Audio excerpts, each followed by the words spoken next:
जो खो गया उसके बारे में क्या सोचना। तो नमस्कार दोस्तों, आप सभी का स्वागत है।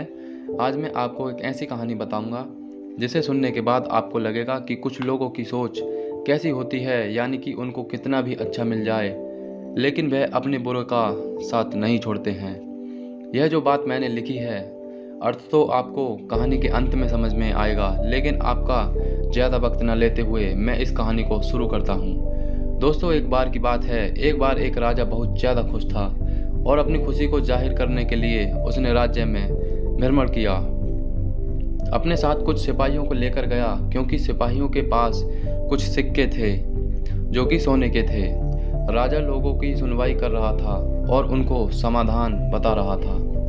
लोग उनसे भी खुश हो रहे थे और वह बदले में उनको उपहार दे रहा था, सोने के सिक्के के रूप में। देखते देखते काफ़ी समय बीत चुका।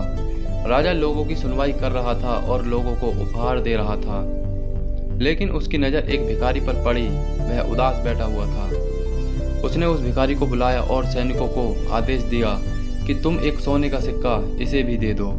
सैनिकों ने उसे सोने का सिक्का दे दिया।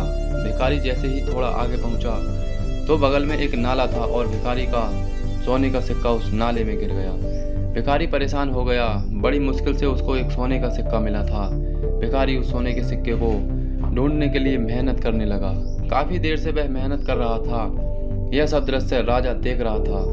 उसने अपने सिपाहियों से कहा कि उसे वापस बुलाइए। सिपाही उसको बुला कर लाए।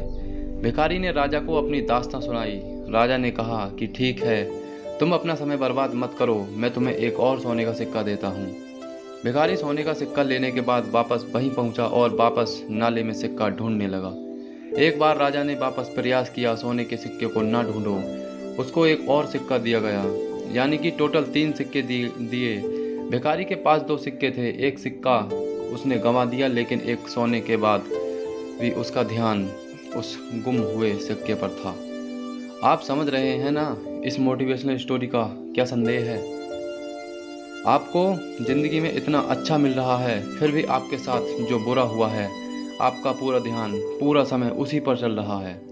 आप अपना पूरा ध्यान उस पर लगा रहे हैं। ठीक है, आपके साथ कुछ बुरा हुआ है, लेकिन आपके साथ जो वाकई में और अच्छी चीज़ें चल रही हैं, आप उन पर क्यों ध्यान नहीं दे रहे हैं। मेरा इस मोटिवेशनल स्टोरी को लिखने का मकसद यही था कि हमें यह चीज़ समझ में आ जाए, और आशा करता हूँ मैंने यह जो मोटिवेशनल स्टोरी लिखी आपको अच्छी लगी होगी, और आपका कीमती समय देने के लिए दिल से शुक्रिया। और दोस्तों, आपको यह स्टोरी अच्छी लगी हो तो लाइक ज़रूर करें और कमेंट में हमें ज़रूर बताएं कि कैसी लगी आपको यह स्टोरी। तो मिलते हैं अगली कहानी में, तब तक के लिए नमस्कार।